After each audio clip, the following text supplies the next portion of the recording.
আসসালামু আলাইকুম। কিছুদিন আগে আমার মুরগির কাছার পাশে একটি বিড়ালের বাচ্চা পাই। কিছুদিন দেখতেছিলাম তার মা আসে নাকি। দুর্ভাগ্যের বিষয় হলো 2-3 দিন পেরিয়ে গেলে ওই বিড়ালের বাচ্চাটির মাকে খুঁজে পাওয়া যায়নি, দিয়ে রেখে যে চলে গেছে। আর ওই বিড়ালের মাটাকে দেখা যায় নাই। কিন্তু আমি লক্ষ্য করে দেখি বিড়ালটি একটু অসুস্থ, তার চোখে কেতুর। আমি পরে বিড়ালটিকে নিয়ে এইভাবে দুধ খাওয়াচ্ছি। আরেকটা আমার কবুতরের খাঁচা ছিল, ওই কবুতরের ঘরের মধ্যে আমি তাকে রেখেছি।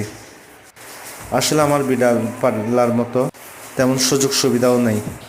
আমার বিড়ালের বাচ্চাটির চোখে এই রকম অবস্থার জন্য আমি কি করতে পারি, দয়া করে কেউ যদি জেনে থাকেন আমাকে কমেন্ট বক্সে অবশ্যই জানাবেন।